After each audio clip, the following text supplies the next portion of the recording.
Selepas kejadian cermin retak hari itu, aku dipindahkan sementara ke wad lain, iaitu wad pesakit tenat, wad 3C. Pada mulanya aku berasa lega sebab jauh dari wad 7B. Tapi rasa tak sedap hati itu tetap masih sama. Malam itu sunyi, cuma kedengaran mesin bantuan pernafasan berdengung perlahan.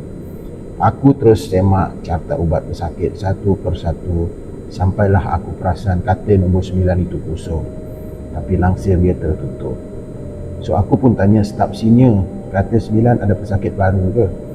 Dia jawab sambil menaip laporan, tak ada, katil itu kosong sejak pagi tadi. Tapi anehnya, aku nampak bayang kaki di bawah langsir.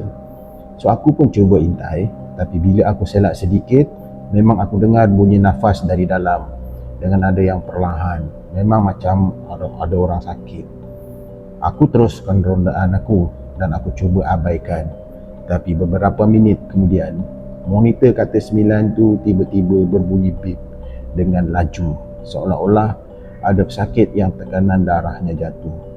Aku terus berlari semula ke sana, tapi bila aku selak langsir tu, katil itu memang kosong. Monitor masih bergerak, ada bacaan nadi, ada bacaan oksigen, tapi tak ada sesiapa di atas katil. Jadi aku cuba matikan mesin, tapi bila aku cuba tekan butang, aku terdengar suara perlahan dari arah belakang aku. Jangan cabut wayar aku. Aku jadi kaku. Bila aku toleh ke belakang, tak ada sesiapa. Tapi hujung katil ada kesan tapak kaki basah menuju keluar koridor. Aku pun ikut perlahan kesan tersebut sampailah ke penghujung wad.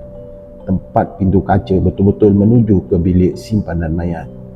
Pintu itu terbuka sedikit dan aku nampak pantulan melalui kaca seorang wanita yang berpakaian pesakit duduk di atas troli mayat sambil dia tersenyum memandang ke arah aku. Katil aku sejuk. Aku nak tidur. Lampu wad berkelip-kelip selepas dia berkata begitu dan semua monitor di sekitar mula berbunyi serentak. Aku terus menjerit panggil staf lain.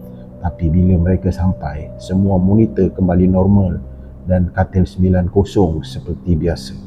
Ketua jururawat yang datang hanya dia pandang ke aku dan dia terus berbisik, kau kena ingat, katil 9 tu memang tak pernah kekal kosong lama. Dia akan selalu balik bila waktu rawat malam. Itu kata dia.